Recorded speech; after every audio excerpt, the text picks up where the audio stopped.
They really know how to put us through the ringer here on Facebook, don't they? Making us gigs forever. Make you miss the gigs, is that what you said? So making us gigs for our bread. Making us gigs for our bread, yeah. It does kind of make me miss gigs, because I feel like when a technical difficulty happened on a gig, it wasn't your fault! Although this isn't really our fault, technically, but it's certainly our responsibility to fix. Hi again, everyone! We think and hope. Okay, we're getting some Facebook likes. We're hoping that means we're on Facebook again. Third time's a charm, says Rosalind. Hello. We don't know why that one got taken down, so that's a bummer, because if Facebook takes this next one down, then we're probably just going to stay on YouTube. I'll tell you what we should do is, John, can you find the direct link to the YouTube, or Nat, and post it in the comments so that people can just migrate straight onto YouTube, just in case it gets taken down again from Facebook. I'm going to say sorry one more time, even though it is epically not our fault that this has happened. You sound too good, says somebody. That must be it. We sound too much like a record. They're like, I'm pretty sure this is the recording. But it's not. All right. With feeling, we're going to continue this show. And if this gets taken down from Facebook, I'm just going to say again, we're going to keep it going, and we're just going to stay over on YouTube, where they know enough to not take the stream down while we are playing our own original music live. So migrate to YouTube if you're able. Somebody's saying I can't share, so I'm sorry if you're trying to share and you can't. But we'll figure this out before the next one. Good thing this is the last rent party, huh? Or we would be really in dire straits. We would be homeless on the streets right now. Gosh. All right. We were on shit list, right? Yes. Yes, indeed. So we've made it all the way to track 6 of the record. Track 6, ladies and gentlemen, shit list. The song that I wrote for Nazis. And if you come across any Nazis, feel free to play them this song, and then pop them. 1, 2, 3, 4!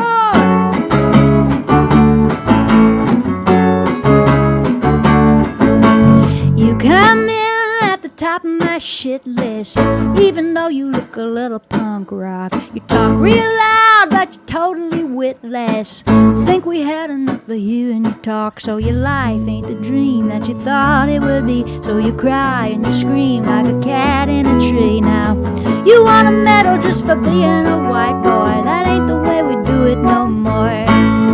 That ain't the way we do it no more. That ain't the way we do it no more. You got away with that shit before, but that ain't the way we're gonna do it no more. No.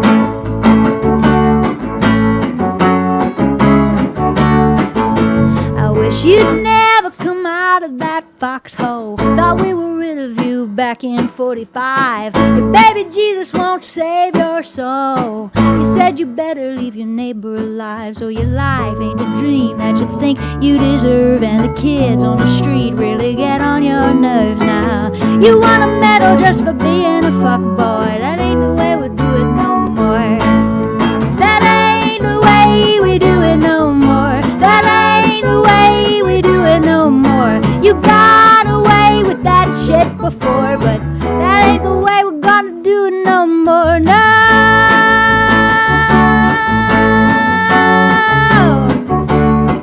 So you want a white nation? That ain't the way we do it. Mass deportation? That ain't the way we do it. Keep the white men rich and That ain't the way we do it. keep the women in the kitchen. Ha! Well, that ain't the way we do it no more. That ain't the way we do it no more. You got away with that shit before. Well, that ain't the way we're gonna do it no more. That ain't the way we're gonna do it no more. No!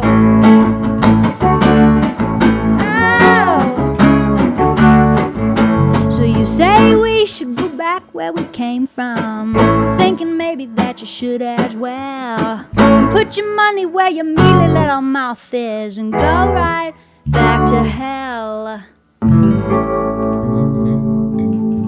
Ooh. And it crashed again on Facebook. Alright, well, that's life, folks. Okay, some people have switched to YouTube. That's great. Thank you for doing that.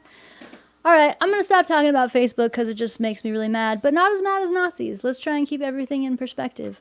And Chandra says that song has been stuck in her head for days. I'm sorry to hear that because I bet you're thinking about a lot of fascism. But there's a video that goes with that song that I just want to mention because I'm rather proud of it. I think it came out really well. It is a bunch of footage of cheerleaders cheering about how Nazis are bad and you should be mad at them. So if you're on YouTube already, you might as well go ahead and search that song, Shit List. And that's on the new record. And I think we only have 7 more people before we do the raffle for who gets copies of this new record. So if you haven't donated, you can send us any amount, and the next 7 people might be drawn out of a hat to win a copy of the record signed by all 3 of us right here at the last rent party at the end of the world. Woo! Shake it off! Shake it off! You know, we always knew Facebook was gonna be the one to really screw us in the end. Anyway, all right, moving right along through this record. When I was 10, my mom and I made a series of compilation albums, which at the time we would burn them onto CDs. I think they were CDs first. Maybe they were cassettes even at the time. I can't remember. And one of the ones we made was called 4 and 7, and that was because we had a theory that the best tracks on any album were tracks 4 and track 7. So this is track 7, and it is, I'm just making sure I'm not lying. Yes, it's called So Long New Orleans, and it is one of my favorite tracks on the record. Possibly my most favorite. I don't know. I would hate to have to choose. But I like it. And here it is.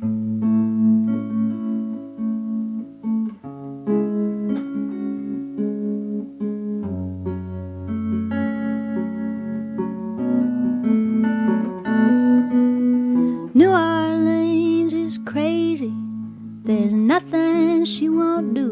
And if you hang around with her, she'll make you do it too. From the mouth of the Mississippi to the banks of Pontchartrain, black and greasy be thy heart, hallowed be thy name, hallowed be thy name. She just the sweetest thing you've seen. So long, New Orleans. So long, New Orleans.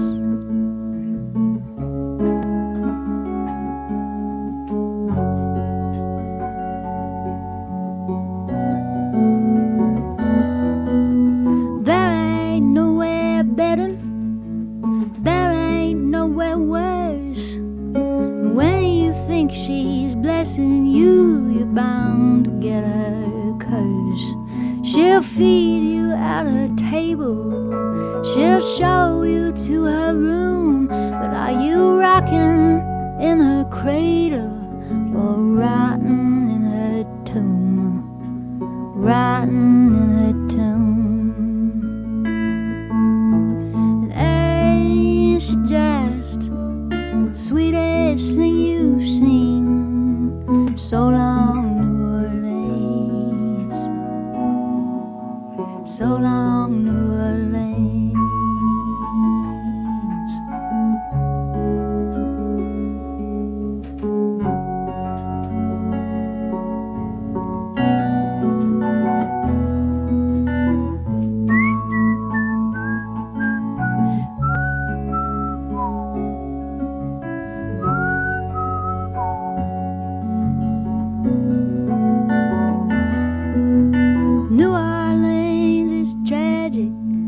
Nothing she won't lose. If she ain't taking water, she's giving us the blues.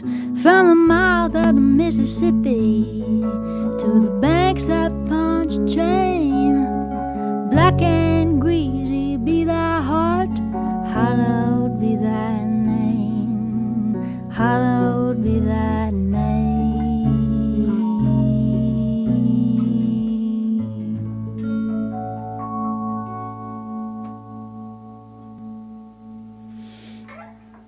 Yeah, Yeah, guys. Yes. Thank you for migrating over to YouTube, those of you that have. It's so nice to see you here on this platform. So, wow, 97 people have donated.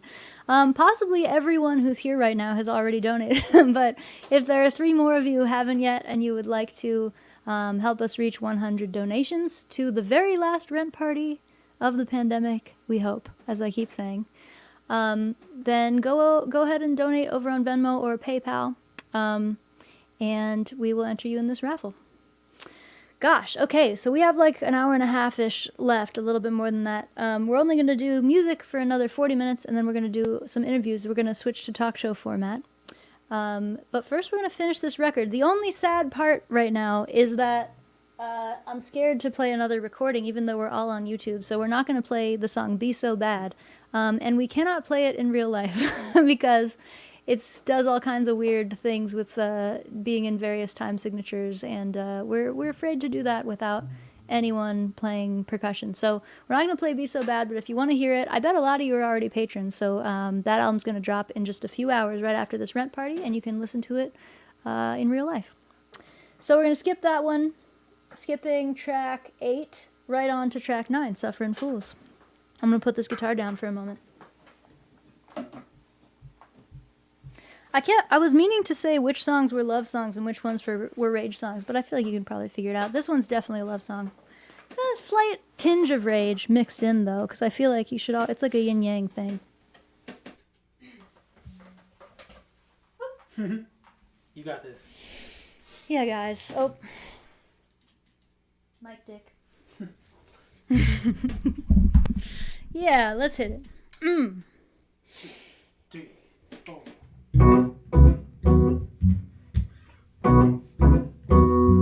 Yeah.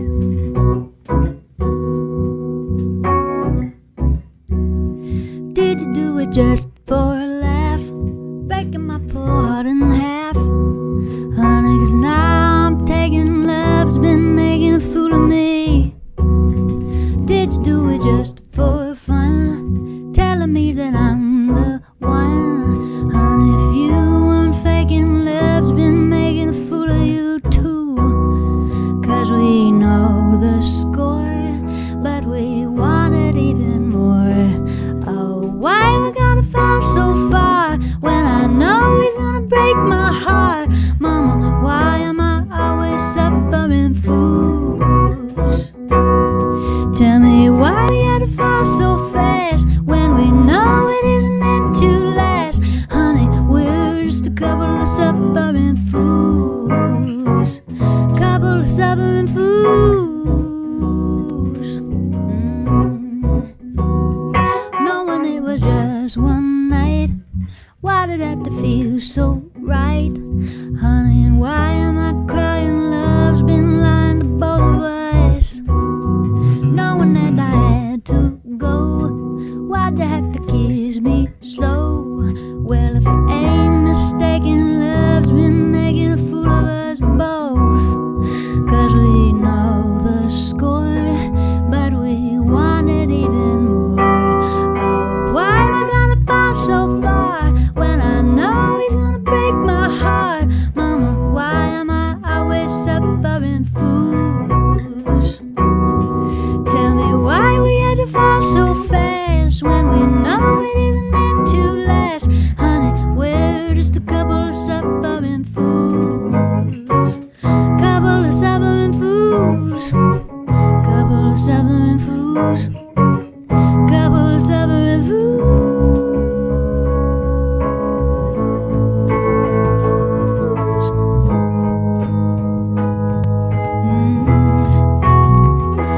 Tell me why we had to fall so far when I know he's gonna break my heart. Mama, why am I always suffering fools? Tell me why we had to fall so fast when we know it isn't meant to last. Honey, we're just a couple of suffering fools. Couple of suffering fools. Couple of suffering fools. Couple of suffering fools.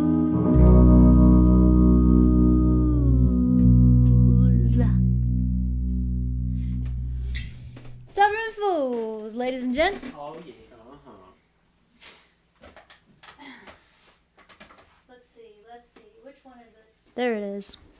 That was a song idea I had floating around in various notebooks for years, actually. And I just liked the phrase, suffering fools, as in mama doesn't suffer fools. Mama don't suffer fools. And I kept trying to write it into a song that way, like I don't suffer fools, and it just wasn't working. And then I eventually, because I had my heart broken by a rogue Irishman, realized that there was a cool turn of phrase in there, that you could be a suffering fool, and you could also suffer fools, which I like to do both of, to be honest. Oh, I just heard we have 100 donors. Woohoo! Hey. Oh my gosh. John, will you pick three of them at random? Drank. Pick three of them at random and tell us their names, and then we can pass this around and sign it. We only have one because we forgot we left the other two in the house, but we'll do one right now, and we'll do the other two immediately following this show. Nice. Thank you guys so much. And thank you again for sticking with us despite technical difficulties. I'm going to take a quick look at the comments because the one advantage of having people only on YouTube is that we have few enough people that I can actually read some of the comments. Some people says, Phil says, Facebook was working, but I'm here now. Facebook put video back up. Facebook took video down. It sounds like it's happening differently for different people, which just really beats me. I'm epically beaten by that. I have no idea. But anyway, thanks for coming over here and thanks for donating because now we're up to 100.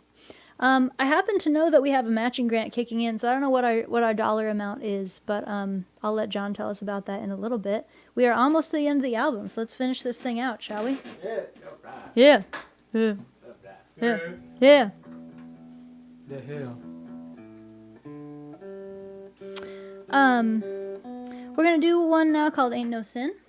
Thank you, Joe. That's very kind. Oh, different Joe. Sorry, Joe. Hey. Other Joe. Thank you, other Joe. There's more than one. What? Oh, they like the new songs. Thanks, guys. My heart is very warm right now. Okay, we got names already. Should we go ahead and announce them? We will. Because one of them's Brennan Bowman. That's so sweet. Yeah, Brennan! Brennan! What's up, my dude? Brennan has hosted us in Chicago at a couple times when we've been playing Chicago and traveling through.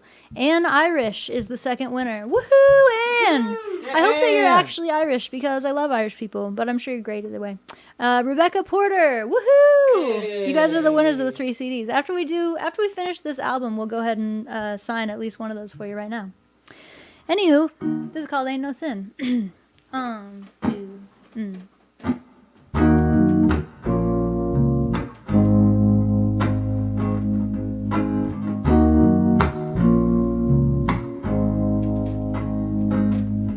Well, my mama said that I ought to be committed, and my daddy said that I ought to go to church, and the preacher said that I ought to be repentant till the day they lay me down in the dirt.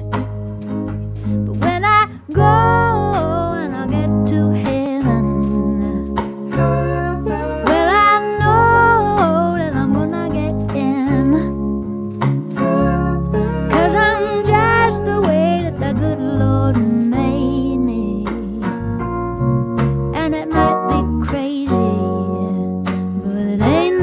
sin, no, it ain't no sin.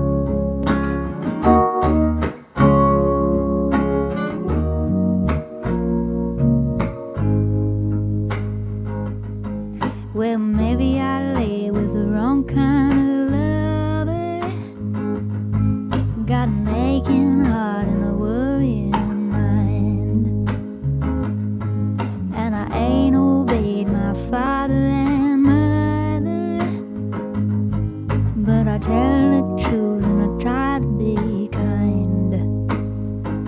So when I go and I get to heaven, well, I know that I'm gonna get in,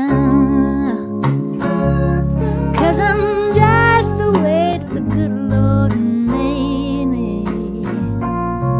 And it might be crazy, but it ain't no sin. No, it ain't no sin.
to sin.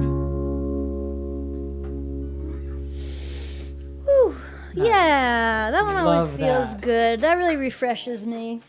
Let's see. I'm gonna pass this CD around. Does anyone have a Sharpie on hand? There's like 8 Sharpies floating around in here somewhere. There's a Sharpie right here. There's always 8 Sharpies somewhere in the room. Should.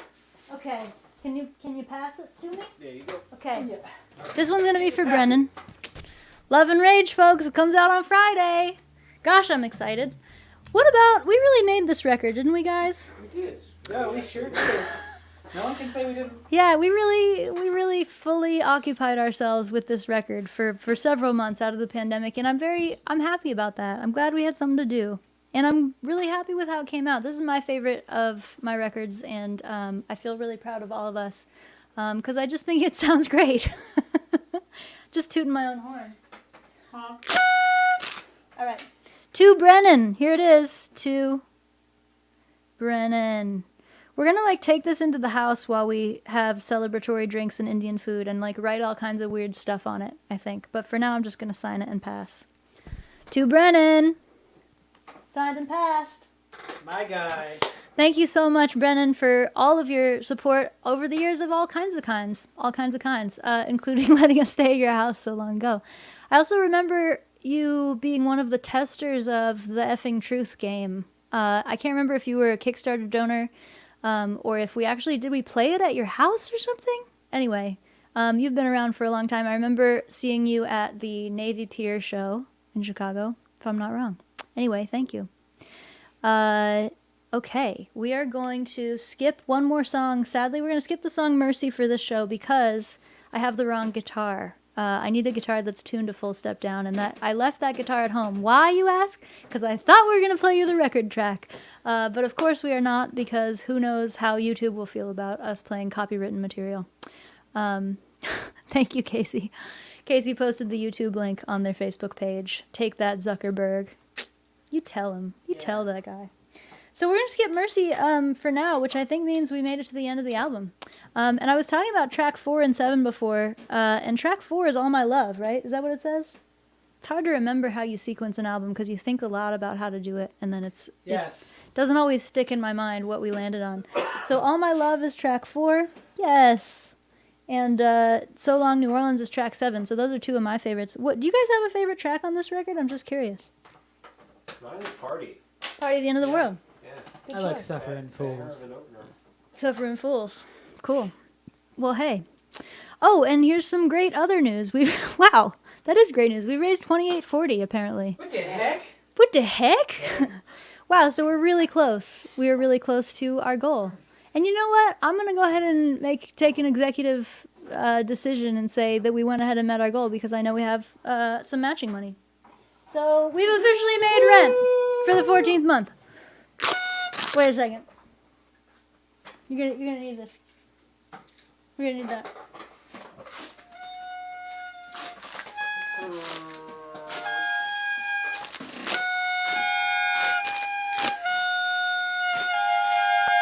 It's really low.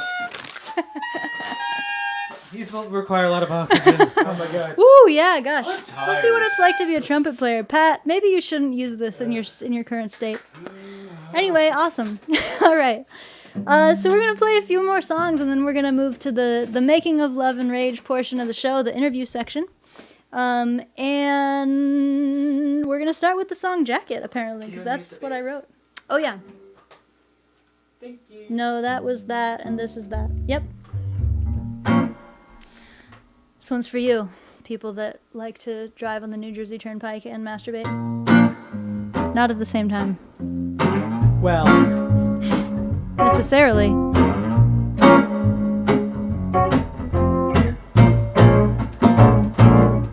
I took a good long drive down the NJ Pike, thinking why you gotta be the type of boy I like, and why you act so dumb, all the books you read, you got a body like that, but you're living in your head.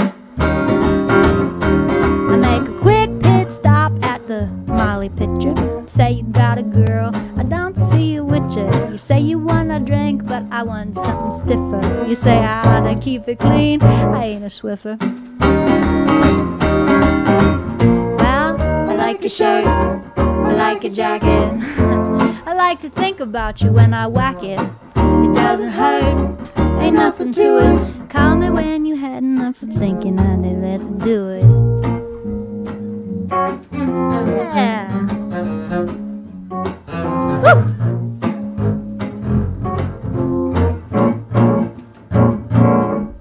When we met last week in the elevator, said I gotta feed a meat, but I'm gonna see you later. In the bar you were chewing on a Swizzle stick. I said you look so good, you're about to make me sick. We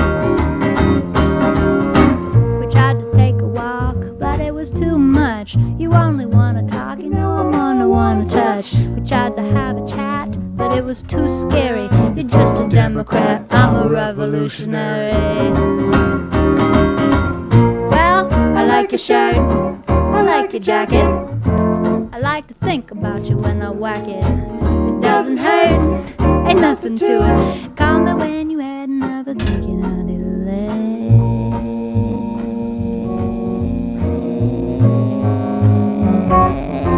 let's. I like your shirt. I like your jacket. I like to think about you when I. I like your shirt. I like your jacket. I like to think about you when I. Ooh, I like your shirt. I like your jacket.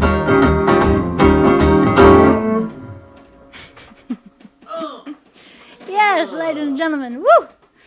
Gosh, okay, so now that the technical difficulties are behind us, I just have to say there's so much good news happening right now. It's kind of boggling my mind.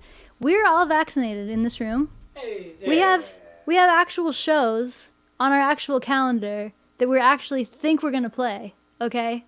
Just think about that for a minute. Additionally, I'm going to go ahead and say we've officially made rent through the whole pandemic Yeah. right now because, I mean, I'm going to knock on wood because you never know. There's variants and waves and various other kinds of exciting variables. But as far as we know, we made rent through the whole pandemic. And that was thanks to you guys. And I can't say enough times how grateful we are for you guys because I don't know what would have happened otherwise. I also want to say how totally, extremely excited I am to play live shows again. I felt like I wanted a break. Like we had been touring really hard, and so before the pandemic happened, I was like, wow, all this touring and all the sleeping on couches and all the freaking feedback at soundcheck, and it's enough, you know, maybe take some time off. So when the pandemic first hit, I was like, cool, now we get a break. But after like 2-3 months, I was pretty much ready to go back to touring. So this has been an extremely long break, and it has allowed me to really look in the face what a cool job this is and how absolutely blessed we are to have it, and how thrilling it is to be able to be on a stage in a room full of people. So I'm looking forward to that with all my heart. I'm literally dreaming about it most nights. You guys having tour dreams? Oh yeah. The anxieties and the excitement is all Yeah. coming back. Woohoo! Raise We have to rent. be in Kansas tonight, but we're in Oklahoma, but not the close part. The far part. away part. Yeah, the one that I had the other night, which I know I've told you and some of you, is that I was on stage in a theater, and I had just finished sound check, but I was plugged in, and it was like showtime. It was like 8 o'clock in the dream, and the sound guy was like, "Yeah, nobody came, but go ahead." And it was like kind of an anxiety dream, but I was also like, "Yeah, okay, well at least I get to play a show on a stage. Here we go, like time to play." So that shows you how much I want to play and also how nervous I am about whether shows still exist. Like, it remains to be seen if anybody's going to actually go into a theater. But I know I will. I think, like, the second I got my second shot, I was like, let's go fuck, let's go on tour, let's go fuck. Also true. Let's go on tour immediately, let's get on an airplane, fly to a theater, and go into it and play for people right now. So, yeah. With that... Actually, a good segue, because this is a song about falling in love all the time with various and sundry people that you might meet in your travels.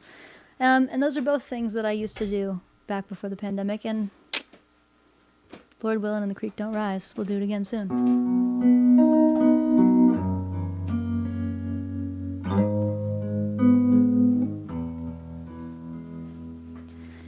I'm in love with you, but it's alright.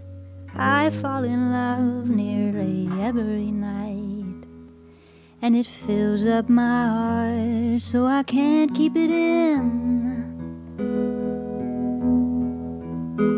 So I hope you don't mind if I say it again.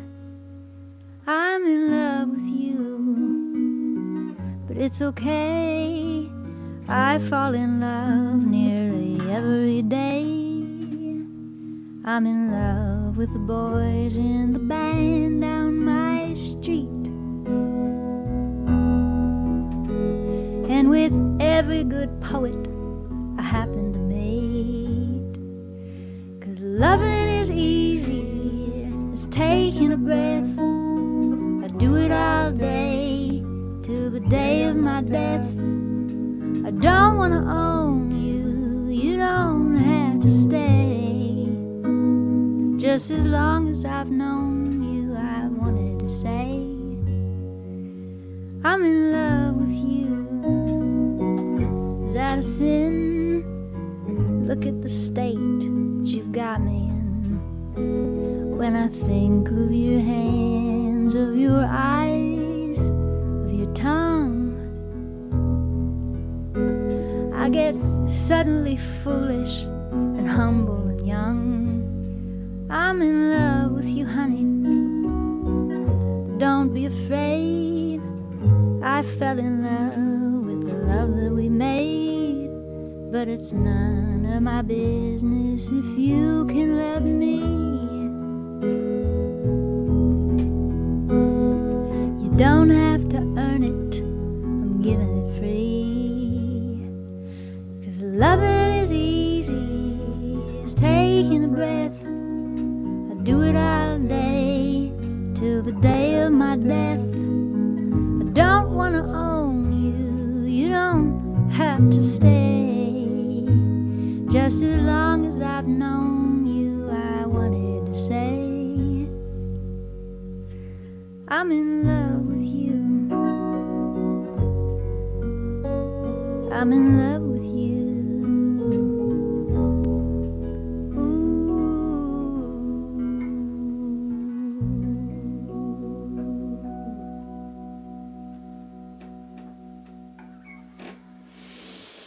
Ah, yeah. Nice. That's the most love song I've ever written. 'Cause about love. It's about love itself. You know, I meant to ask this a long time ago, and then I got really distracted. But those of you who are still watching, Love and Rage is the album name. Love and Rage is the theme of this rent party. I want to hear one thing you love and one thing you rage about, or one thing that enrages you. You guys should think about this too. I'm going to ask you in the interview. And I should have thought of mine before I said this. But let me see. One thing that enrages me is obviously injustice in the world. More specifically, like the fact that you can be born into great wealth or great poverty. That just irks me to no end. Like, what is the point of that? Who decided that? Doesn't seem like a great system, does it? So that really enrages me. And one thing that I love is my friends. Aw, I love you guys. Love you. I was having a really bad month this month. It's been very up and down for me in the pandemic. I think a lot of you who read my newsletters and stuff have seen this happen. There's been like high points and low points. And I think that's true for most people in the pandemic. It's been really long. It's been a long time. So I was having a low point a couple weeks ago, and I had been like texting with Joe about just random other stuff, and Joe could magically tell by the tone of my texts that I was having a hard time. So he just came to my house and we like hung out, and then we called Pat, and Pat came over and made us all dinner. And it was like, it really lifted my spirits, and I just wanted to share that because you guys are really good friends. Yeah. I really love you both. We love you. That's my love thing. And with that, let's move on to a rage song. This is a classic, an oldie but goodie of rage songs. Chandra says, "Thing I love, dancing with other humans. Thing that enrages me, bike thieves." Good one. That's a bad one. Yeah, That's a good like of bad all one. the things to steal, come on. Can't you just steal something that I don't need? This is for all the bike thieves in the world. When I'm fat and happy and high on the hog? Will you still be moaning like a three-legged dog? Will you still be lying like a bump on a log when I'm fat and happy and high on the hog? When I'm fat and happy and rich as a roo, will you know of anything better to do? Or will you still be crying 'cause you haven't a clue why I'm fat and happy and rich as a roo? Well, I heard lately you've been talking trash. I guess you wanted somebody to bash. I say you better try to make amends, 'cause your words may be bitter when you eat them again. When I'm fat and happy and hitting it big, will you still be whining like a suckling pig? Or will you be begging to get on the gig when I'm fat and happy and hitting it big? Let me tell you about it.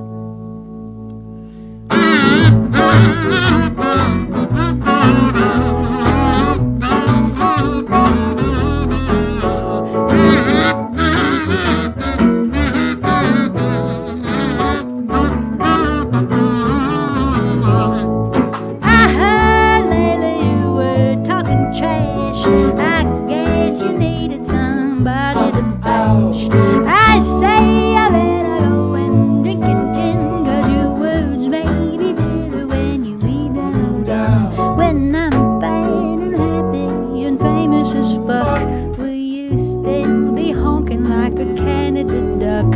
Or will you be crying 'cause you shit out of luck? Shit. When I'm fat and happy and famous as fuck.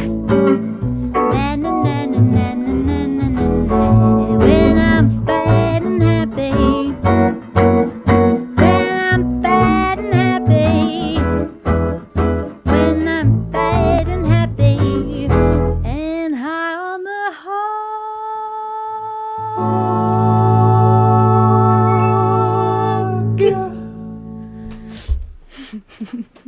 Yeah. Speaking of things that are fun to do live, I miss our little gag in that song, but it's not that doable in a studio of this size and shape. Wonder if anybody has seen that who's watching this show. The kazoo was the first gag, and the second gag was all the guys get on one mic and we do the little guitar only section where they get to go ooh fuck, ooh shit, or whatever. You know better than I do. Anyway. Sounds right to me. It was a fun time. Had by us, at least. And how does this work again? This is already plugged in. I just unmuted? It is crazy. I have this big old guitar that I bought, so that I could have a big old guitar. Yeah. Thank you, Jal. Your name seems to be Jal, and I'm down with that. Jal said made it here after the Facebook silliness. The numbers have been slowly climbing back up. I'm just imagining like a bunch of people like clicking around the internet trying to get back to this show. And I love that. I love that idea. Clicking their way out of a wet paper bag, which is Facebook. We're gonna do a little bit of an oldie here that we haven't done in a while, and I wanted to do it because I got this big old guitar and it made me remember this old song. One of my early Rage numbers. Idiot Heart. 1, 2, 3.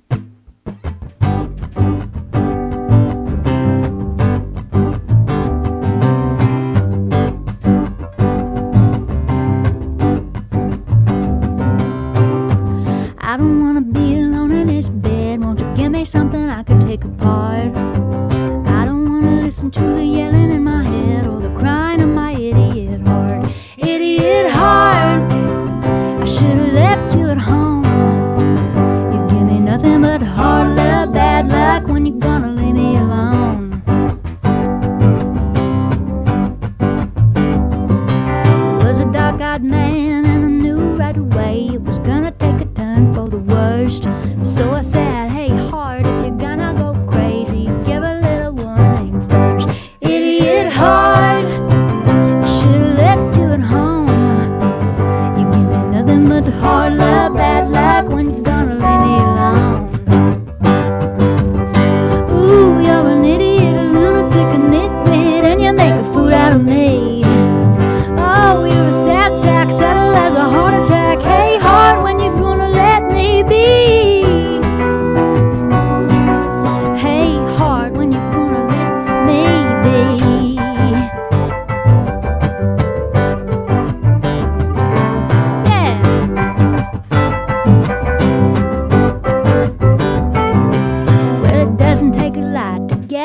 started, and I don't know how to turn you back off. I guess there ain't no rest for the idiot-hearted until your heart finally stops. Idiot heart, I should've left you at home. You give me nothing but a hard love, bad luck when you're gonna leave me alone. Idiot heart, really should've known. You give me nothing but a hard love, bad luck when you're gonna leave me alone. You give me nothing but a hard love, bad luck when you're gonna leave me alone. You give me nothing but a hard love, bad luck. Hey, heart, leave me alone. 95% right, Blanton. Yeah. Thanks, guys. Nice. Love your voice. Thank you. Rage Against Closed Minds. I hear that. I hear that, my friend. We've had some good loves and rages. I saw a couple of them flash up on the screen, but I was singing at the time. Cool. Well, we're just going to do a couple more here for you, and then we're going to talk to each other. I'm going to just look at my text really quick. This is rude in any situation. I want to make sure that the people who are supposed to be guests know how to get to this particular stream where we currently are, and it sounds like they all do. So good. So yeah, we got 2 more songs, and boom, bam. Then we're going to do some talking.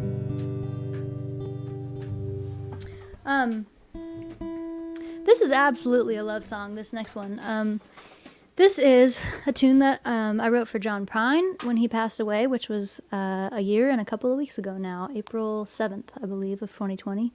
And it's funny, John Prine was the first person I knew who died of COVID. I didn't actually know him, but I remember that when he passed, it made the whole thing feel a lot more real to me. And so I think this song was about losing him, obviously, but it was also about this feeling of like being stuck on a planet where people have to die sometimes, and it sucks. And I wasn't raised religiously, and I wasn't a person who believed in heaven, and I'm probably not still strictly, but I also find it to be a very lovely and comforting idea. And I also have now lost both my grandparents to COVID, and I find and my dog Domino, not to COVID, but also this year. And so I find myself imagining like my grandparents and Domino and John Prine and Tom Petty in heaven hanging out. My grandpa like cooking up some lamb chops. That's what he would be doing. Anyway.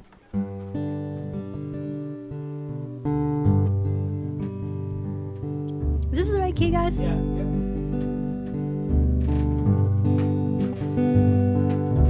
Hey John Prine, thanks for the tunes, they were sweet as peaches, crazy as loons. You were telling us how to be good to each other. Smart ass, smiling, nameless lover, but it's rough down here since we got the news. Might take a miracle to cure these blues. Everybody been crying like a little girl in the whole wide, big old goofy world. Tonight, heaven is a happier place. They were all sick of singing Amazing Grace. Now it's fish and whistle, lean on me. Everybody's singing in harmony.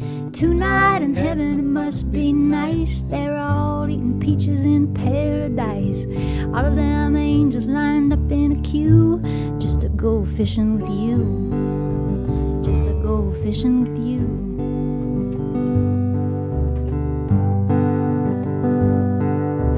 Hey John Prine, one more thing. You're the one who made us all wanna sing. You made it look so easy and sound so fun. We'll sing a little sweeter now that you're all done. Please tell Petty we've been breaking down since. Merle and Bowie and Leonard and Prince. You got a pretty good band up there, I guess. And we all wish you all the best. Tonight, heaven is a happier place. They were all sick of singing Amazing Grace. And now it's fish and whistle, lean on me. Everybody's singing in harmony. Tonight in heaven it must be nice. They're all eating peaches in paradise. All of them angels lined up in a queue just to go fishing with you. Just to go fishing with you. Just to go fishing with Jesus, Petty, and you.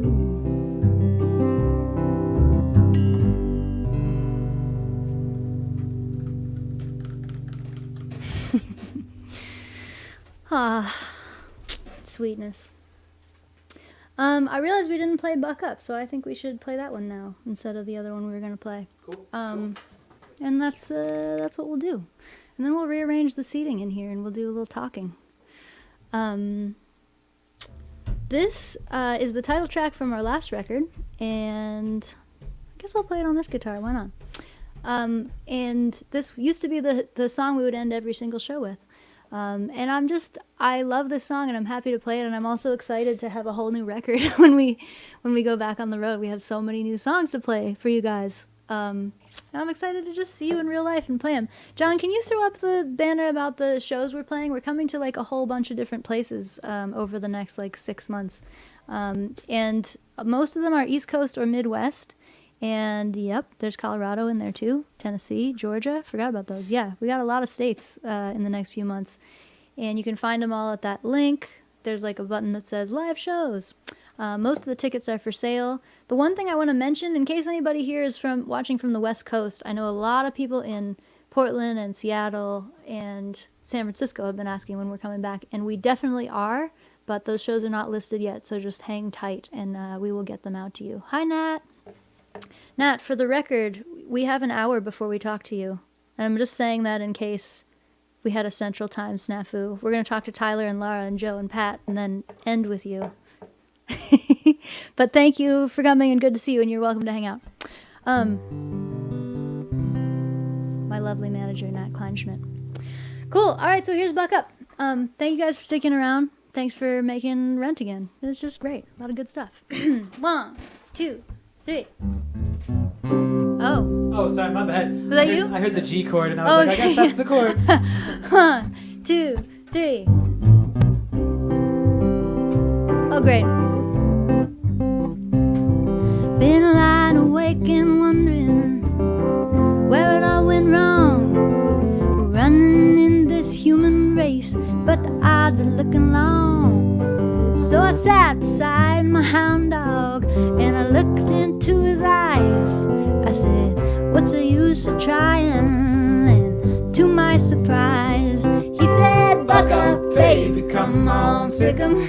Make 'em laugh if you can't lick 'em. Keep on shining like you know you should.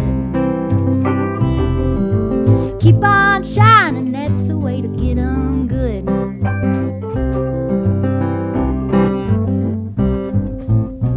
So I put my shoes on and I walked out in the street. Papers say we're on the way to starting World War III. Oh, shit. So I took the hand of my paper man. I said, what we're gonna do? He just started laughing. He said, I got news for you. You better buck up, baby, come on, sick 'em. Make 'em laugh if you can't lick 'em. Keep on shining like you know you should. It gets bad and that's the way you get it good.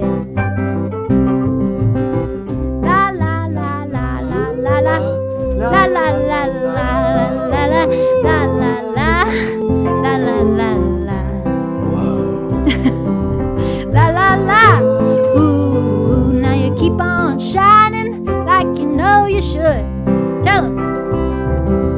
Keep on shining, that'll get 'em good. They got the money and they're never gonna get enough. Honey, we got the love. Yeah. And we got friends who go out swinging. We get hit and we go home singing. La la la, like we know we should. Keep on shining, that's the way we get 'em good. Sing it with us.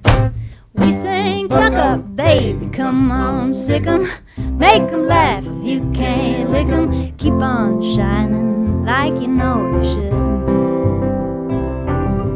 Keep on shining, that's the way to get it good. Keep on shining, honey, that'll get 'em good.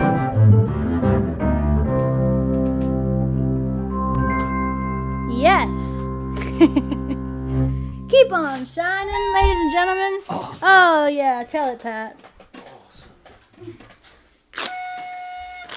Done in the style of Keanu Reeves. I like that. Great. Guys, pull up some chairs. Let's get cozy. Okay.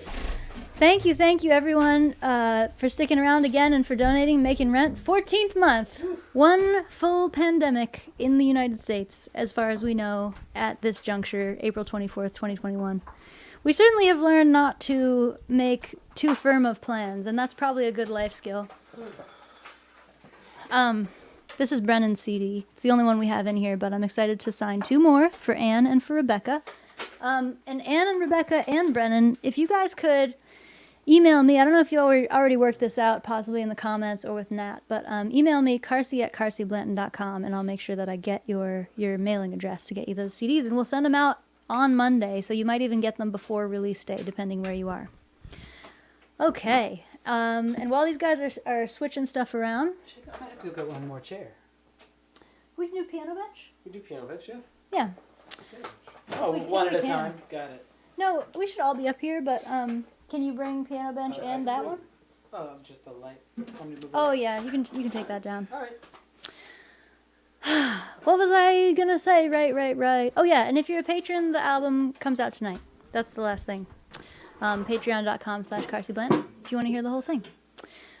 So we have a few illustrious guests who are going to join us for this last talk show portion of the final rent party.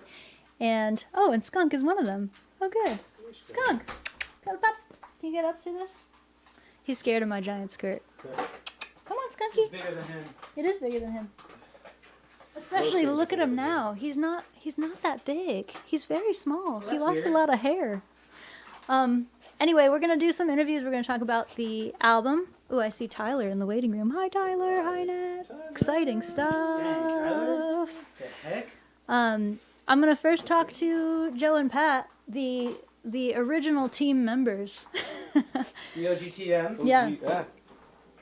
I wanted to do this little interview idea partly because I think it's hard to tell from the outside how many people are involved in creative projects and things like making an album.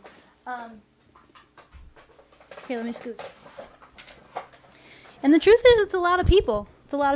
And Carsey Blanton Industries has an extremely strong team. I think that I would enjoy the job a lot less. Here we go. If I didn't have such a wonderful creative team and business team. So that's who we're going to talk to. Starting with these guys. Yeah, Pat. Yeah. You can also use Check. this one if you want. Oh, well, I already got this Okay. one. So, that's cool. Thank you. So, let's see. All right, puppy. Come on. Let's start with Joe. I'm going to start with Joe. Okay. Hi, Joe. Hi, Carson. So I feel like we've talked a little bit about our how we know each other and how long we've been touring and stuff on other rent parties. So here's what I want to ask you about first. You and I have co-written a lot. Yeah. And we wrote, I think, 4 of the songs on the new record are co-writes. Plowman Blanton co-writes. Mm-hmm. Tell me what makes you think a song is good. Ooh. Oh dear. Okay. Well, you and I are listening to totally separate songs when we listen to most songs a lot of the time, except for our tastes do meet in the middle. Mhm. But I'm always listening to like, oh, what's the chord? What are the chords? What is the bass line doing? What are the drums doing? And you're like, do those lyrics make sense? Yeah. Is this melody cool? Do these words make sense? I mean, all that is, but of course we agree on most of the stuff in between. But yeah, like tight little grooves, sweet bass lines. Like, I like. What makes a song good? Yeah. I don't know. Like, it has to sound good first of all to me. Yeah. I can like something that really has like vapid lyrical content, and it can be like Like, woo! like woo, or like something like T-Rex. You know, Yeah. like just yeah, anything. I don't know. Donovan, like Oh, yeah. dumb stuff, but like it just sounds awesome. Yeah, totally. Pat, do you want to answer this question too? It's keyboard parts. You only are I ever only listen to listening. the keyboard parts. Pat is listening exclusively for keyboard. I mean, I think it's. I take pieces of all sorts of things when it comes to that kind of stuff. Like I'll listen to hooks, like instrumental hooks, Yeah. vocal hooks, lyric content, but it's like all in pieces for me. Like, and it just kind of like comes together in my head as like, oh yeah, that's a good song because it's got all of these elements to it that Yeah. kind of work together and That reminded me. Sorry. gel. Go ahead. Well, like a big thing that I like, I love jazz standards Mhm. of like the 1920s through 1940s, and a thing that I really like about the early rock era is that people all grew up on that music, but they're like adding rock and roll to these classic song styles, and specifically the Beatles. Like Paul Oh, McCartney. you like that Oh, I band? love the Beatles. Oh, I love it. But Paul McCartney like grew up I with a didn't know dad. that. Paul I didn't know McCartney grew that up with a about you. dad who was like a swing jazz Like a pianist. jazz dude. Yeah. Playing Cole Porter and stuff. So Yeah, I tend to love the song structures of like the early 60s through the early 70s because totally. Yeah. They're sort of a synthesis of jazz and later forms and rock and pop. and things to come. Yes. Yeah, totally. Well, one thing I want to note about this little conversation is just that part of the reason I feel that it's very important to have you guys in the band and on my sort of in my creative world is because you both think about harmonics a lot more than I do. So I'm like didn't go to music school, am a medium okay guitar player, don't really understand music theory or chord structure, and I also don't really hear chords when I'm listening to music.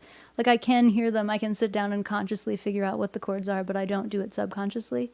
And so I feel like having an alliance with people who are much more harmonically sensitive has just made me a better musician and a better songwriter. So that's some things about songs. I think maybe we should. I want to break up the Joe Pat interview into a few questions, so we can do one question and then we'll talk to some other people and then come back and do other questions. Does that Gotcha. work for you guys? Yeah. Yeah, sure. Cool. Because right now in the waiting room we have the illustrious Tyler Chester. What's up, everybody? Hi. What's up? Here, now we can all Joe, see Pat. us. Yeah. Good Oh to my see gosh. you. We miss you. How's So- it going? You know, decent. It was a little hectic today because Facebook was mad at me for playing a song from the record that we made, even That's though ironic. even though I wrote the song. They were like, "Someone wrote this song and they own it," and I was like, "Yeah, you're looking at them." Anyway, so everyone who's watching now is watching on YouTube, which is fine and good. So that threw me off a bit, but overall things are really good, Tyler. Good. We have a word that you are echoing, which I'm not hearing, but maybe it's out in TV land. Ooh, How about now? John, is that better? Yep, fixed. Amazing. Nope, not fixed. Not better. He lied. We're probably playing through some magical speakers. I'll let Tyler take a moment to try another thing, if he can think of anything. John, I'm not hearing the echo, but are other people in the comments hearing an echo? Yes, they are. Okay, good. Good to know. Just making sure. Did I fix it? Is it fixed now, John? Is that better? So echoing. Oh, okay, good. It's not better. We know what to do. Okay, go into the settings, Tyler, where it says cam mic at the bottom of your screen in StreamYard. Go to audio and check the echo cancellation box. Do you have all that? Okay. It's already on. It's already on. That sounds different. John, is that any better? This is the show. I'm hearing as my tech- voice as well. Oh, wow. Fascinating. Fascinating. What if I turn on echo cancellation? Does that have anything to do with anything? This is funny because this is most of what we have done together, Tyler, is be on a Zoom trying to figure out a technical problem together. Right. Okay, talk a little more. Let's see if that fixed it. Any better? Fixed. Yeah, Okay. Yay! Yeah. Okay. Great. I'm glad I could figure that out. Okay. So everyone, this is Tyler Chester. Tyler is a music producer, and he is the very producer who produced the album Love and Rage, which is coming out on Friday. So, Very excited. yes, we're very excited too. Yay! Things are working. Music is coming out. So Tyler, my first question for you, for people in TV land, is what is a music producer? What is your job? Ooh, that's a good question. It's a vaguer and vaguer term, I think, the more time that passes. Because sometimes it means someone who's writing all the music to someone who's writing the lyrics and singing it. Sometimes it's more like curating. I view my role or my strength in it as like coming alongside somebody, like in service to their vision and what they're trying to accomplish, and just helping, Yeah. sort of being a conduit to help them get from where they want to be to where they want to get. Nice. You certainly did that for me in my own impression of my own work, which is obviously biased. But we had all been listening to your records for a few years, and I reached out to you, Tyler, like through a Facebook message through a mutual friend or something. So basically, I cold called Tyler because we really liked the sound of his records, and I remember listening specifically to the Madison Cunningham record, "Pin It Down," or is that the single? What's the record's called? That's the Who single. Are You Now? Who are you now? You're Joe welcome, knows. Tyler. Thank you, Joe. We had all been listening to "Who Are You Now," which is a wonderful record, and I remember having some conversations in the van, like, "Hey, I feel like our next record should sound more like this." And so we reached out to you, kind of hoping that you could help us get to that next thing, or help us realize our sort of, I say vision, but it's like an auditory vision. Yeah, right. So thank you for doing that. I think you did a great job, and we loved working with you. Well, thank you for asking me. It was such a joy for me. Yay. Another question I have for you: what is your favorite song on our record? And I don't know the answer to this. I've been thinking about that because there's a couple. So I don't know that I can come down to just one. I sort of like them for different reasons too. I You really can love sing Be with them. Good. Oh. Okay, I really love Be Good. Because there's this flow to it that I kind of can't believe we captured, especially all remote with Smokey Hormel. Yes. It just comes across, and I kind of can't believe it because it just sounds like you're sitting at a guitar, like it's just you with some other dudes, whatever. Yeah. So I love that one. I really love Can't Wait to Break Your Heart because it went so left. Oh yeah. Those are two Started out really one good way. recording stories. Yeah. That was you, Yeah. man. Like Yeah. we had a whole Gently idea. nudging the Yeah. whole time. We had a whole idea of what it was going to be, and Tyler was like, "All right, let's do this. Okay, let's do that." And it was definitely a live collaboration. Yeah. Yeah. Yeah. And Yeah, and it. just Sorry, go just to elaborate a little bit on what a producer does. They're all different styles of producer, and one thing I loved about working with Tyler is that he was able to create a really comfortable atmosphere. He was able to work with a woman in a very easily and comfortably, and didn't feel at all any kind of weirdness, and also was able to give feedback and ask people for things that they weren't already doing, and was able to do that all in the context of making everyone comfortable.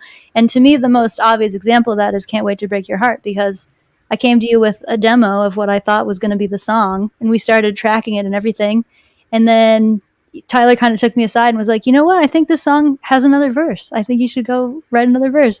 And somehow magically, because this is the first time in my life anyone has been able to do that, where I was able to actually take the note and Amazing. not have a panic attack, but be like, "You know what? I'll just write another verse. Okay, let's go write another verse." Cool.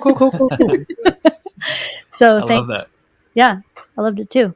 And Be Good was a song that we had been working on remotely before we went to LA. We ended up all driving to LA, for those that don't know, from Philly. Mm-hmm. We drove across country, we camped at campgrounds, and we finished the record in Tyler's studio in LA.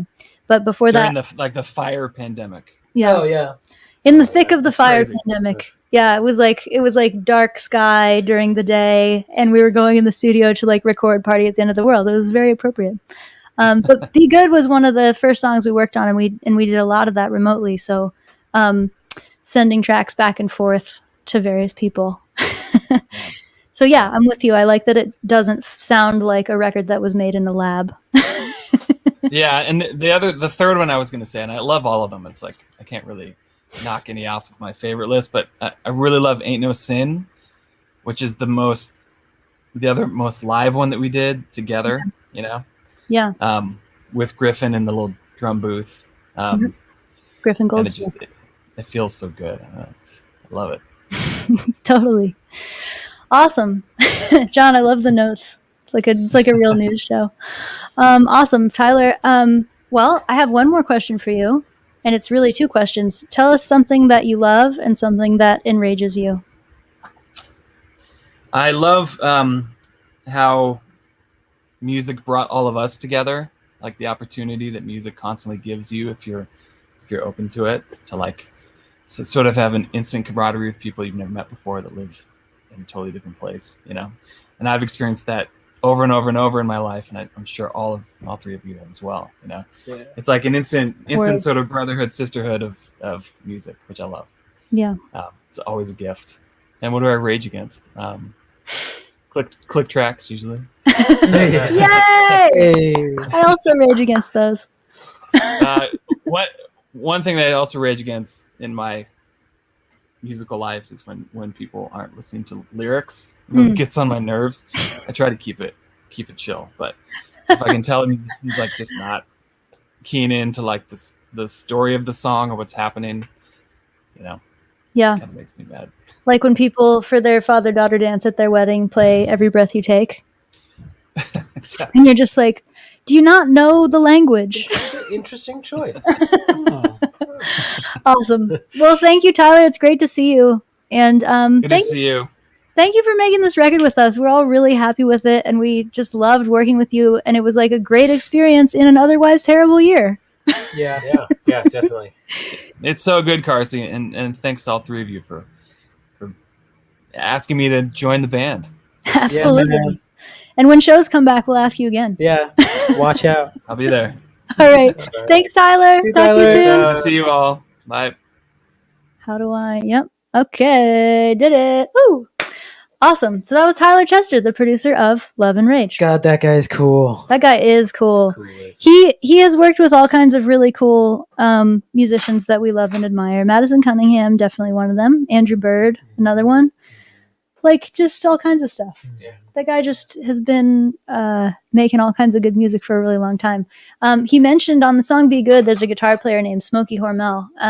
And he's possibly my favorite guitar player on the planet Earth. If I had to choose one. He's played on like Tom Waits records and with Beck and stuff, but he also played back in the before times. He would play a Sunday night gig every week at Sonny's in Red Hook in New York. And I found myself there a few different times with our dear friend Milton. And Smokey Hormel would play with his country swing band. And we would sit and drink in like a group of people and dance and get sweaty on each other and just listen to great music. Do you remember all that stuff? Wow. Yeah. What a time. What? A time. All right. Well, I got another Joe Pat question, and then we'll move on to more illustrious guests. Cool. Okay. The Joe Pat question. This is going to be a question about playing your instruments. So I think I'm going to frame it this way. First of all, tell me what is the most important thing about playing bass? This is not fair because Pat gets more time to think every time. It's probably something that I myself don't always do. Probably like just like, the most important thing about playing the bass is, let's start narrowing it down. It's something to do with definitely always being the bass player role in the band. You're not there to have the highest notes and the fastest notes and the fanciest notes. You're there to play. Pat's job. Yeah. You are there to. Except for when you get your bass artistry. Oh well, I mean, okay, bass artistry is in column C, but we get most of the time you got to hold it down. Yep. You got to have great time, and you got to play the lowest note. Yep. And that should be the note that the chord is. I like that. I like the simplicity of that. Yeah. So to be a bass player, you're going to want to play the lowest note. You're going to saying. want to play it at exactly the right time, which is most of the time is the right time.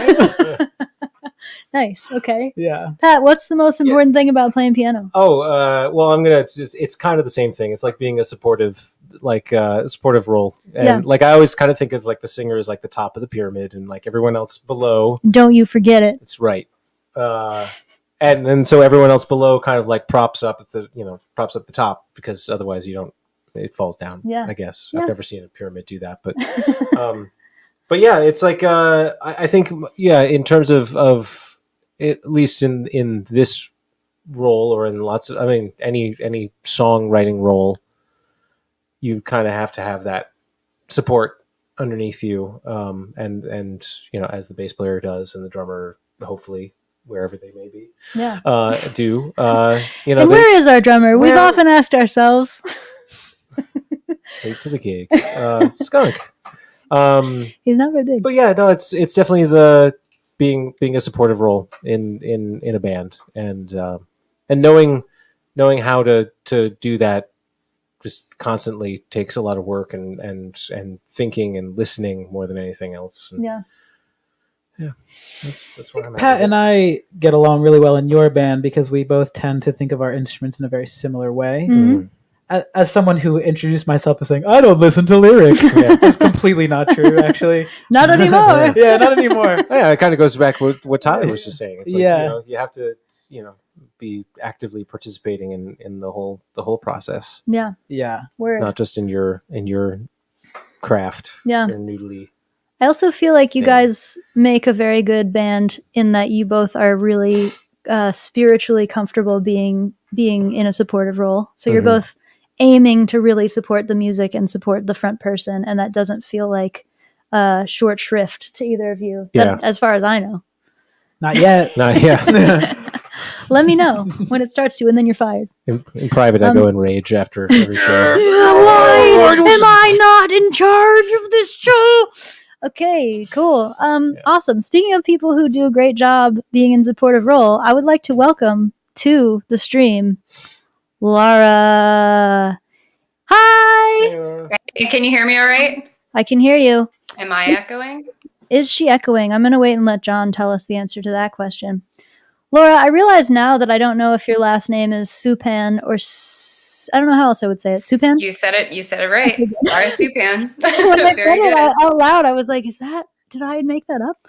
Cool. So Lara is our booking agent. And Lara, first and most importantly, what the heck is a booking agent?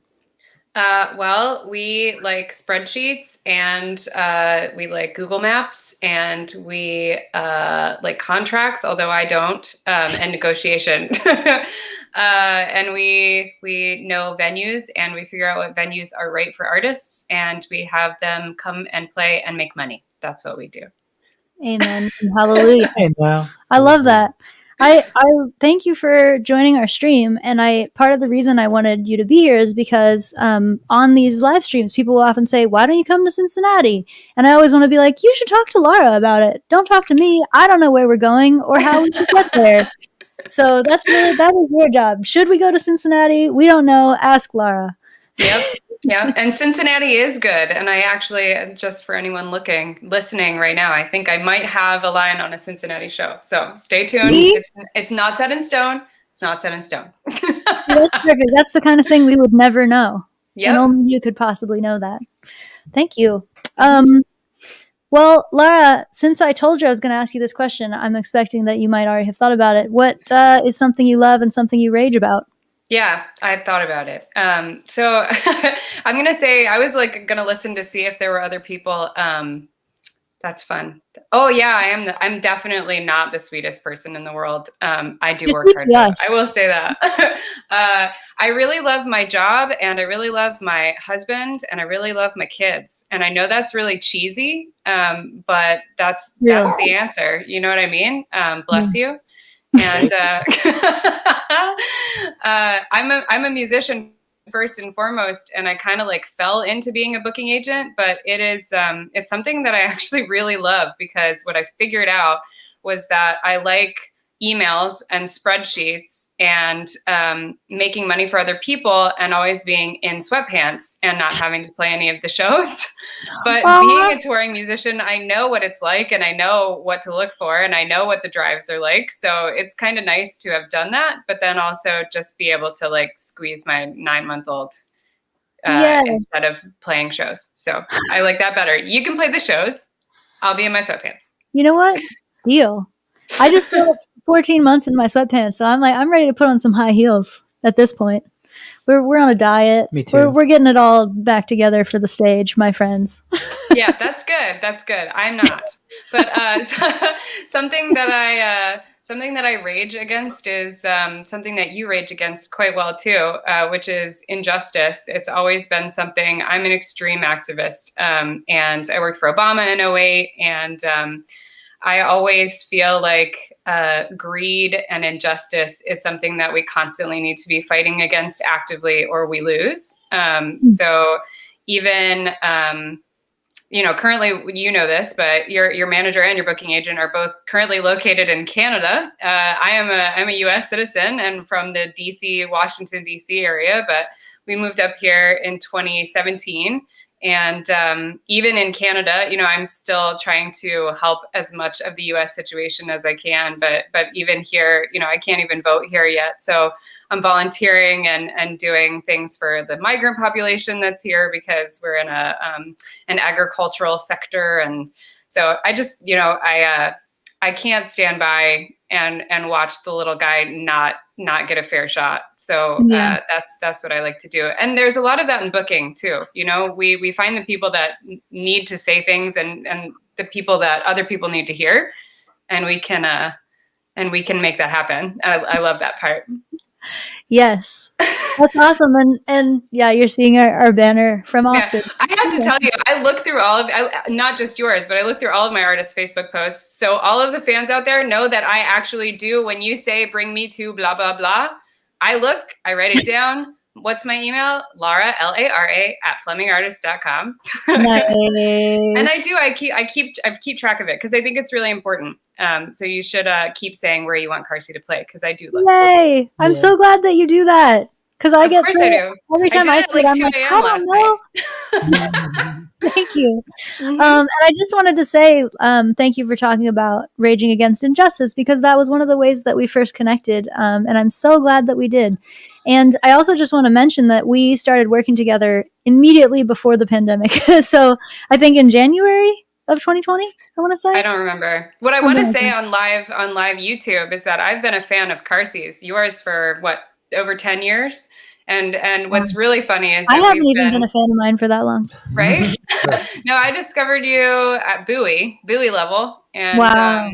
Yep, that's right. And we've like, just kind of orbited each other in so many different ways. I did an interview for you and a show review for you back in the day. And I worked for that mag in Philly. And then we worked together on a company of mine that I started up, Road Nation. You helped me with that startup, and then I ended up being your booking agent. So it's a pleasure to be able to move the ranks to be in the inner circle now. I really appreciate it. And I'm so happy to have you in the inner circle. It's been absolutely wonderful working with you, and I feel so supported and protected and advocated for all the time by you. So thank you very much for your work. We're all really excited to play the shows that you've booked. We haven't actually played any of the shows that you booked us yet. Maybe one. I'm really excited that you're playing the shows too.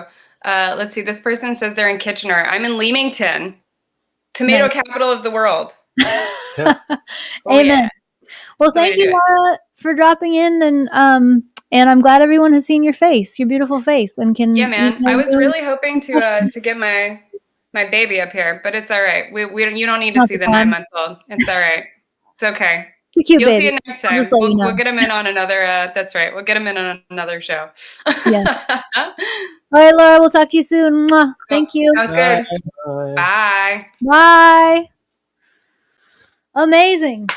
Well, guys, we have just one more illustrious guest. I'm trying to remember if there's anything else I wanted to ask you. You already said what your favorite songs on the record are. Is there anything else you guys want to talk about or ask each other?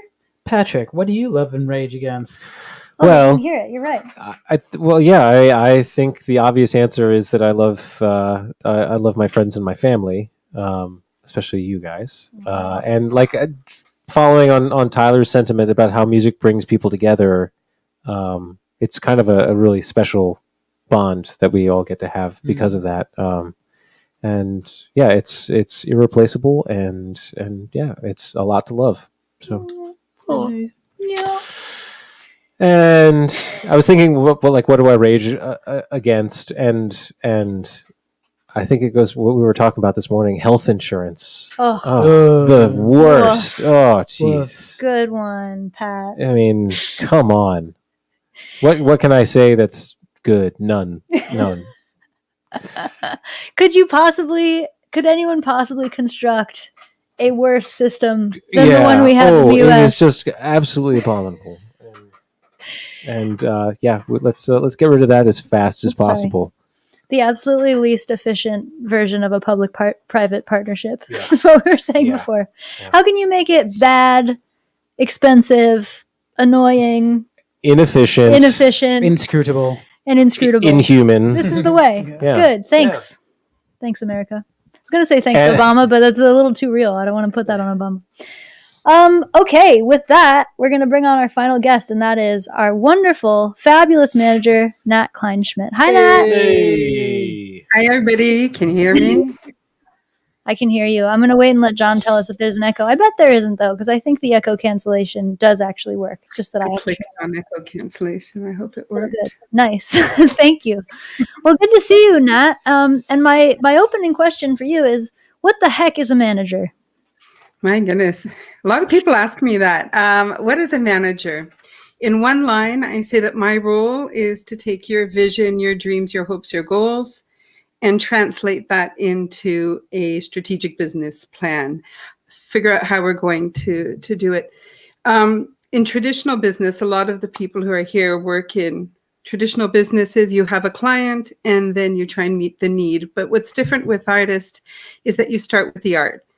So I would say you come to me with your projects, and then my role is to say, okay, who cares about this, and how do we find those fans and get you to them, and then connect with all of the team members like Lara and Ty, all the people who can help us and work together towards your vision.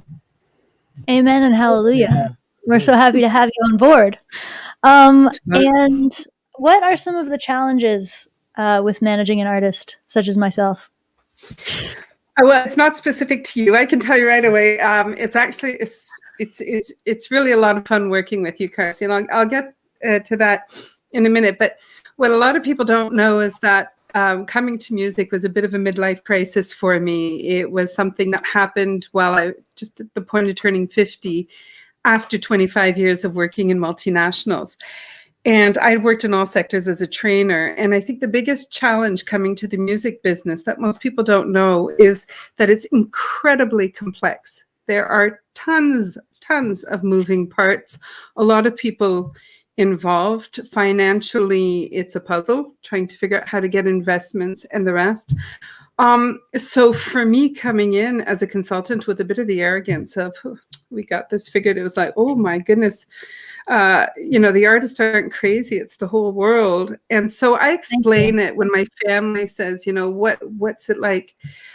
I use a stick person image to describe the music industry. And this, up until now, has been the best way of describing it. And it starts with the art. The art is the heart.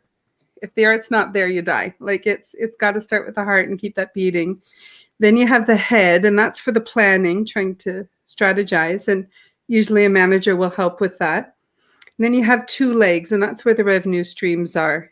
And you've got the recording on one side, which is the album, radio plays, streaming. And then you've got the touring, which is the performances, sometimes workshops. And ideally, you're walking on two legs. You come up with an album and you tour on that album. And then at your shows, you sell the album, etc. And then come up with another album and you walk. But then after, then that's kind of the two. Then once you have your songs, you put them in a suitcase. That's your publishing. And sometimes you can sell a song to a television show or a movie. And that's a whole other business. You have two arms. Yeah, we've got two arms, and then you've got the one arm that I call the hello arm. That's all of the communication. It's getting people to your shows, having people hear your albums. So it's working with a publicist and the press. And then the other arm I call getting your shit done, which is your lawyer, your grant writers, your accountant, your bookkeeping. Yeah. So as a manager... Yeah, grant writers, especially in Canada. I always feel the need to interject because I think people who don't live in the U.S. don't realize that we don't have arts funding here. So yes, not very much. There's some foundation money, but it's really it's so. Sometimes it's based on other criteria. Where in Canada we have funding to help us create the art, and then funding to help us promote and commercialize it. So we are blessed, certainly blessed for that. So really, I think the most challenging thing is how do we get all of these pieces working together? And a lot of people know that CDs, everything has changed. Like the sales with streaming, fewer and fewer people are buying CDs. They're listening to Spotify. But the amount of money you might get on Spotify if you have 1 million streams after I've had my cut, after the distributor, after everybody, It's about is maybe $3,000. yeah, Yeah, 2,000-3,000 like yeah. on a good day, and that's 1 million. That's like how many years of people listening to your song. Yeah. So when we look at the recording revenues that have gone down, a lot of energy, a lot of artists just started, putting all the energy into performing, and that was still viable. And then the pandemic hit. So I would say our little stick person is kind of down on their knees. Legs And cut off. that's when we realized that this whole business model had to change and focused on creating that relationship directly with fans through the Patreon. And people's Patreon subscriptions keeps you going. And I don't think people can appreciate how much stability that brings to you, to me, to the team members. The rent parties have covered the rent for Pat and Joe. And this experience has really forced us to think about how we want to experience our music, because we know it's essential. I love working with you because I think the music you do is really, really, really important in the world we live in today. It makes people think, it makes people move, it feels good. And then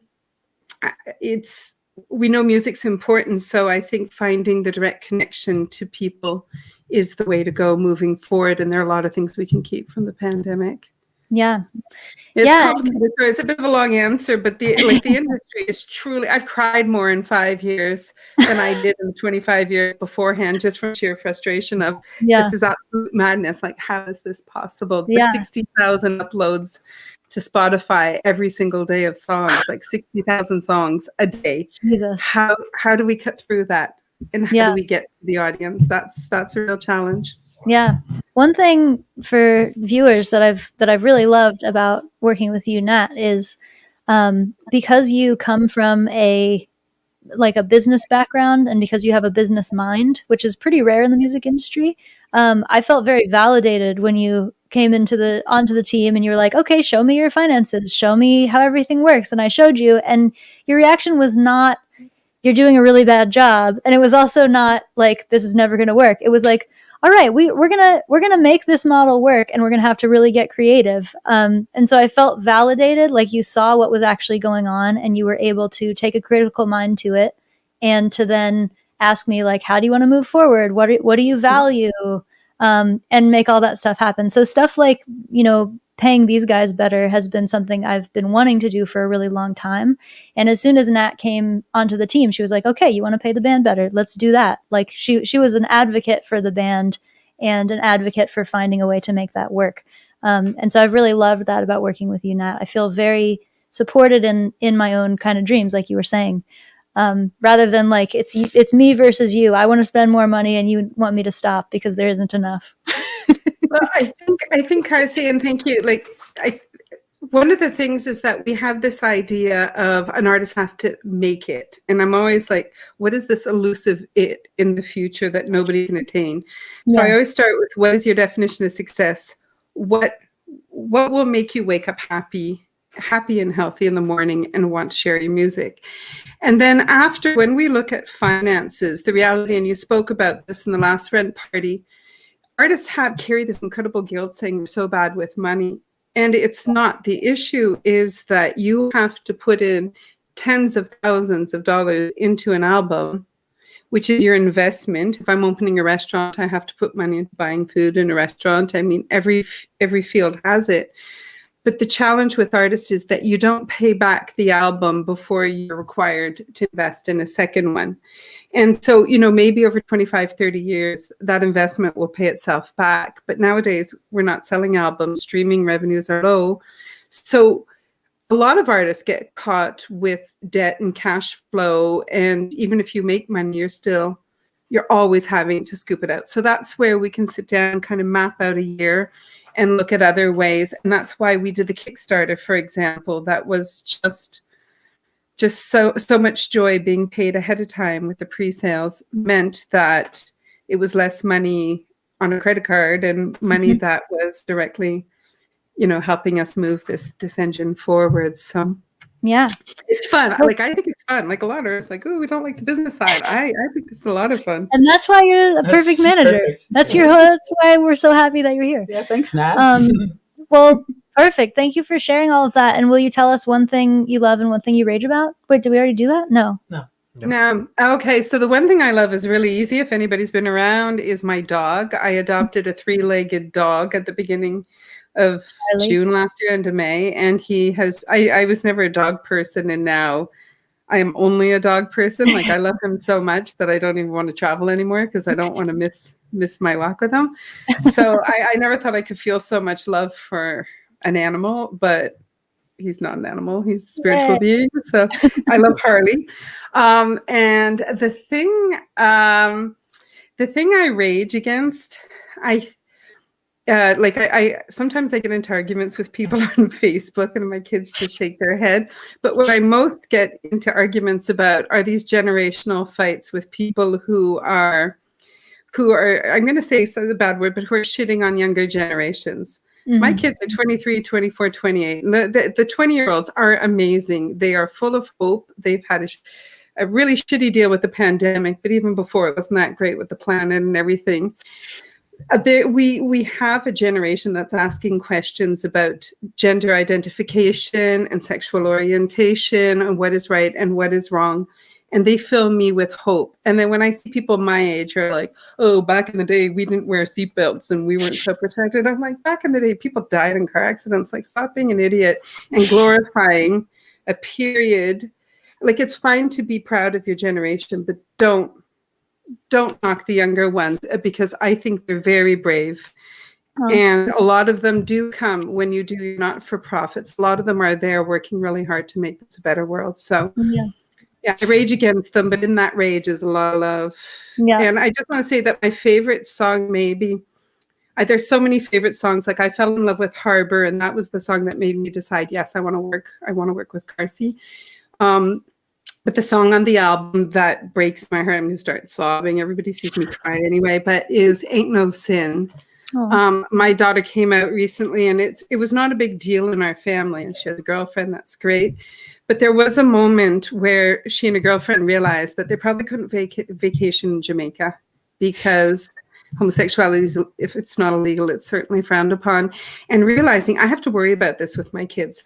I have to worry about people judging them if they're walking and holding hands, or that they even have to think about it.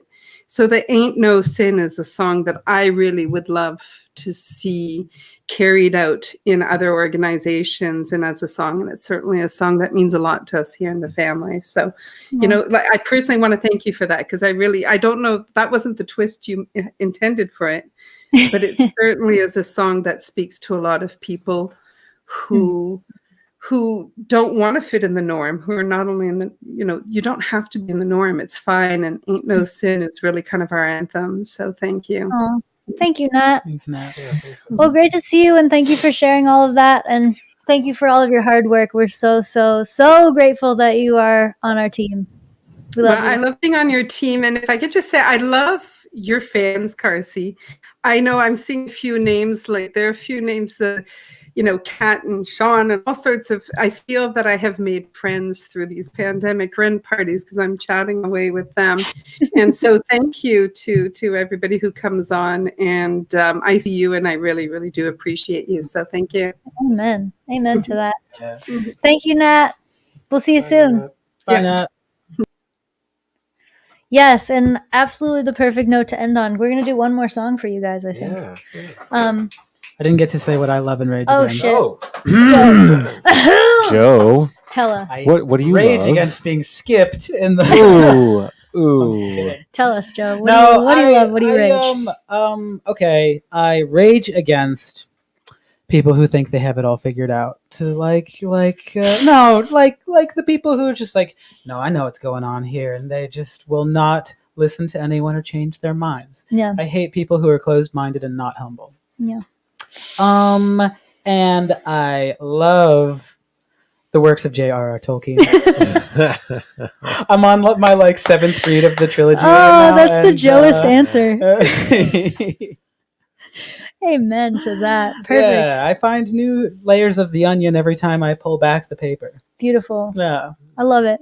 I like to give the people a window into the depth of the nerdiness that exists in this band, because we each bring our own brand of nerdiness, and nerdy things. it goes we go pretty hard with that stuff. Cool. Well, yes. Thank you guys, and I love you. Love you and too. I love you. And let's play one more song. Okay. And this is the perfect song for us to end on, because I loved that Nat brought the end of this thing around to just thanking you guys one more time. We're gonna do a song that I've loved for a very long time, and I'm just gonna tell you what it is. It's the song "Lean on Me," and John put a thing up. We need $35 more, and then we've raised $32.50 without the matching grant. That's awesome. So "Lean on Me" is, I think, possibly the best song ever written. We need to get you these mics back. Oh yeah, can you mute? Here, I'll take that. Can you mute the upright? And unmute the E-bass. I think "Lean on Me" is one of the best songs ever written, and I'm excited to sing it for you. And I also just want to say that I have never in my life had an experience like the pandemic has been, where I've just literally been totally relying on the goodness of other people, and it has very much expanded my heart. So I just want to thank you guys for letting us lean on you through this really hard time. And also to Nat and Lara and Tyler and to you guys, I feel like I've been leaning on you, all of you, really hard in this pandemic too. And I feel I feel really loved, I guess is what I want to say. Yeah. And I just want to thank all of you for being part of this totally insane year, which has had so much goodness and so much badness. And I've heard that I need to unecho the echo because something weird is happening. Changes the sound. Good. Okay, good. Joe, someone said they had their crush on you is getting even bigger, but then the banner was taken down before I could see it. I'll never know. You'll never know. You'll have to come to a real show and hit on Joe in real life. None of us can wait to be hit on at a show again. We didn't realize how much we loved it. Anyway, thank you guys for sticking it out with us through the whole pandemic and through this whole 3-hour show. We love you very much. Mwah. Mwah. Oh, a bunch of cuties out there. Yeah, Pat.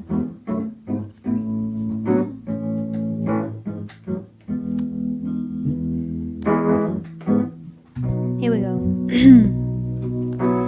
Sometimes in our lives we all have pain, we all have sorrow, but if we are wise, we know that there's always tomorrow.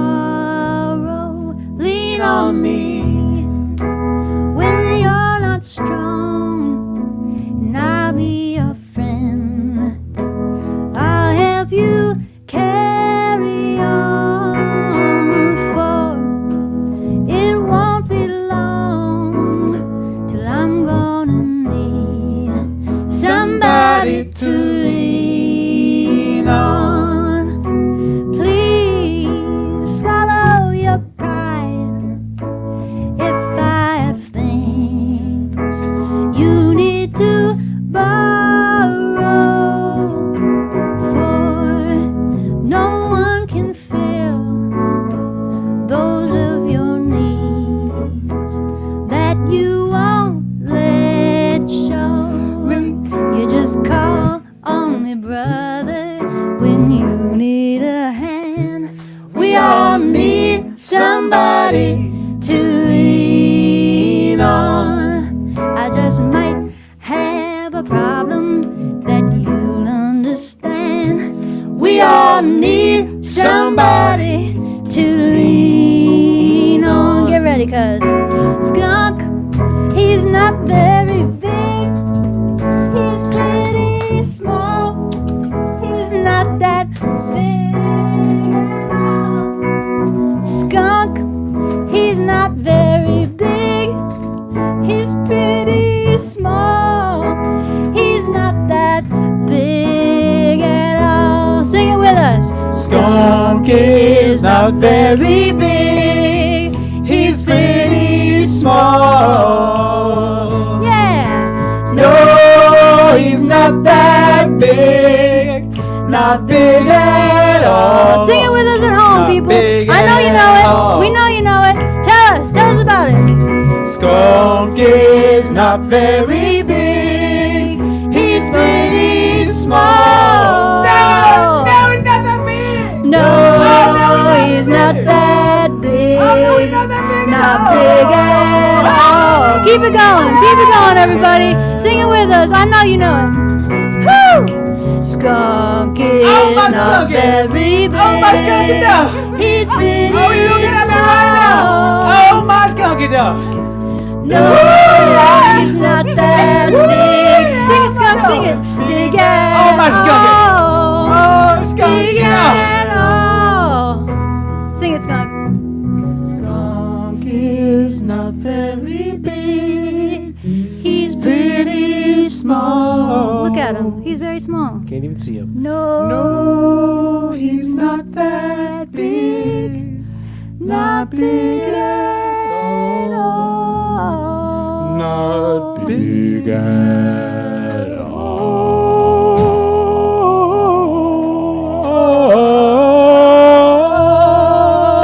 all. Yes. Oh, we've been waiting to do that medley for a long time. I hope that you enjoyed it back at home. Thank you guys so much for making the boys rent one more time for the 14th time. Pat is going to go directly to bed. Yes, good night, Pat. We love you very much. If you're on Patreon, give me a couple hours. I'm going to eat dinner, and then I'm going to release the album right there on Patreon. Thank you again so much, and thanks to all our special Bye, guests. thank you, love you. We love you. Bye.